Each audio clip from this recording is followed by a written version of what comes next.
வணக்கம். பலாமோஸ் பட்டாணி குருமா எப்படி வைக்கிறேன்னு பார்க்கலாம். இது பட்டையெல்லாம் எடுத்துட்டு கொஞ்சம் பெருசு பெருசாக கட் பண்ணி எடுத்துக்கணும். பச்சை பட்டாணி, காஞ்ச பட்டாணி இதை வந்து நல்லா ஒரு நாள் நைட்டு ஃபுல்லாக ஊற வைக்கணும். முத நாளே ஊற வச்சிடணும். இது தண்ணியில் ஊறின அப்புறம் இந்த மாதிரி வரும். இதை வந்து இப்போ நல்லா வேக வச்சுக்கலாம். தனியாக ஒரு பாத்திரத்தில் போட்டு வேக வச்சுக்கணும்.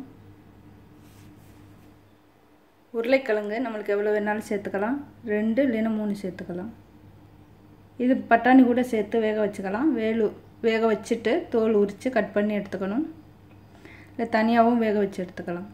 சின்ன வெங்காயம் ஒரு 20 கிட்ட எடுத்துருக்கேன். இதுக்கு நிறைய வெங்காயம் போட்டால் நல்லாயிருக்கும்.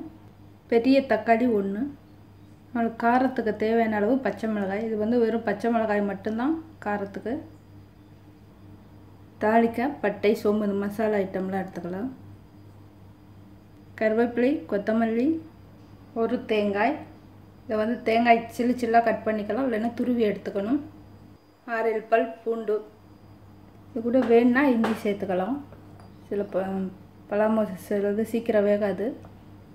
சின்ன பீஸு இஞ்சி, பொட்டுக்கடலை 2 ஸ்பூன், 4-5 முந்திரி பருப்பு. கசகசா இருந்ததுன்னா முந்திரி பருப்பு சேர்க்க வேண்டாம். பச்சை மிளகாய், இது எல்லாத்தையும் தனியாக வதக்கி மசாலா அரைச்சிக்கணும். வெங்காயம் இந்த மாதிரி கட் பண்ணி எடுத்துக்கலாம். பட்டாணி வந்து நல்லா ஊறிடுச்சுன்னா பாத்திரத்தில் போட்டு வேக வச்சாலே போதும். உருளைக்கிழங்கு தனியாக வேக வச்சுக்கலாம். பலாமோஸ் இந்த மாதிரி கட் பண்ணி எடுத்துக்கலாம். இதுலேருந்து இந்த பால் வந்துகிட்டே இருக்கும், தண்ணி ஊற்றிக்கிட்டே இருக்கணும். இது வந்து நம்ம கையில் ஒட்டும். கொஞ்சம் நல்லெண்ணெய் வந்து கையில் வந்து எண்ணெய் தேய்ச்சிக்கிட்டு கட் பண்ணணும். அப்போ தான் கையில் ஒட்டாது. கொஞ்சம் கையிலே எண்ணெய் தடவிட்டு இந்த மாதிரி தடவிக்கணும்.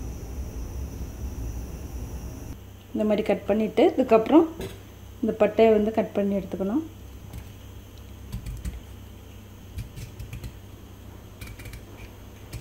ரொம்ப கீழே கொடுத்து எடுக்கக்கூடாது.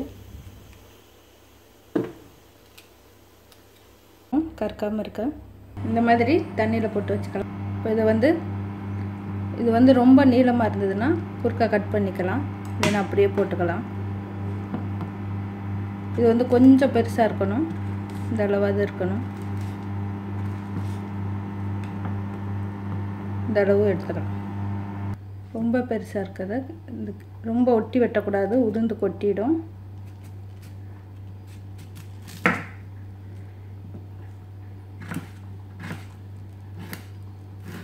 இந்த மாதிரி கட் பண்ணி எடுத்துக்கலாம். இப்போ இதில் காய் கட் பண்ணியாச்சு. நான் வந்து பாதி காய் அளவு தான் இதில் எடுத்திருக்கேன். ரொம்ப பெரிய காயாக இருந்ததுனால நான் பாதி தான் அதில் எடுத்திருக்கேன்.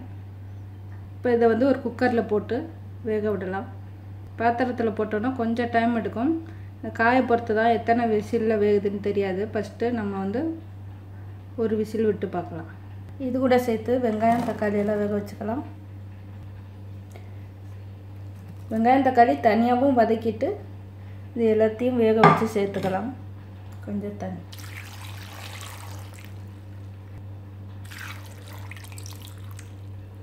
ஒரு 2 விசில் விடலாம். இப்போ மசாலாவுக்கு தேவையானலாம் வறுத்து எடுத்துக்கலாம். கொஞ்சமாக நல்லெண்ணெய், ஃபஸ்ட்டு கொஞ்சம் சோம்பு, 1 ஸ்பூன் அளவு போட்டுக்கணும். இஞ்சி பூண்டு,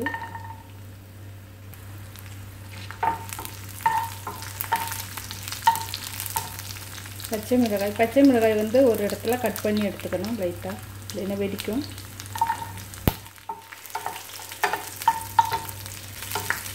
கசகசா இருந்ததுன்னா இந்த டயத்துலேயே சேர்த்துக்கணும். இப்போ முந்திரி, பொட்டுக்கடலை சேர்த்துக்கலாம்.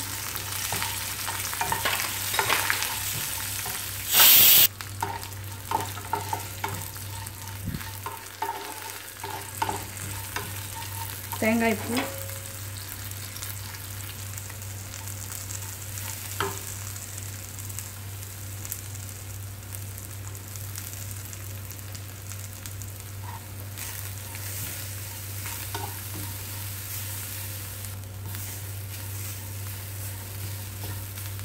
நல்லா வதங்கிடுச்சு. இதை நல்லா ஆற வச்சு மிக்சியில் நைஸாக அரைச்சிக்கலாம். உருளைக்கிழங்கு வெந்துடுச்சு, தோல் உரித்து வச்சுருக்கேன். இதை கட் பண்ணி எடுத்துக்கலாம். இது வந்து கொஞ்சம் பெருசாக கட் பண்ணி போடணும்.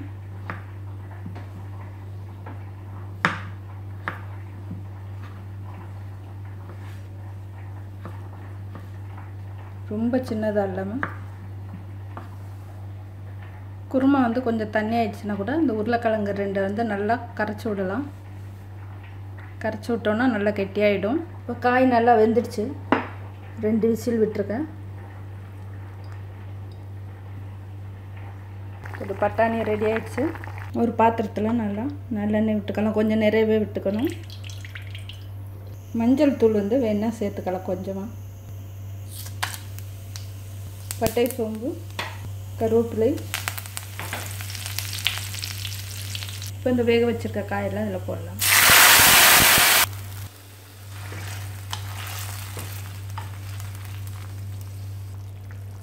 கொஞ்சமாக மஞ்சள் தூள்.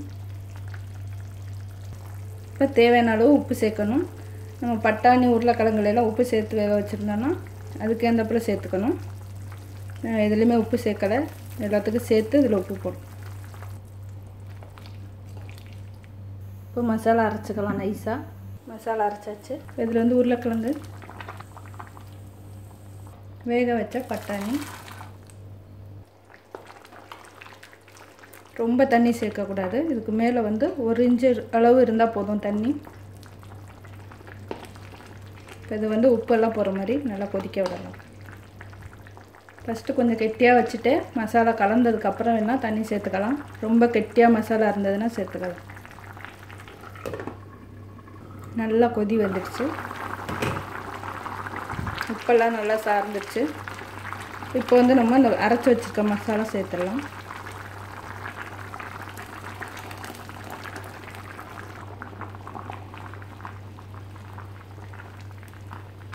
இப்போ இதை வந்து நல்லா கொதிக்க வைக்கலாம். மசாலாலாம் போய் சாறுற அளவு காய் கொதித்து வேக விடணும். இப்போ குருமா ரெடி ஆயிடுச்சு. இந்த அளவு தான் கெட்டியாக இருக்கணும். இதில் வந்து அடுப்பு ஆஃப் பண்ணிவிட்டு மல்லித்தலை தூவிக்கலாம். பலாமோஸ் குருமா ரெடி ஆயிடுச்சு. இது வந்து இட்லி, தோசை, சப்பாத்தி, பூரி எல்லாம் கூட சேர்த்து சாப்பிட்லாம். சாதத்துக்கும் இது ரொம்ப நல்லாயிருக்கும். இது வந்து சாதத்துக்கு செய்வாங்க.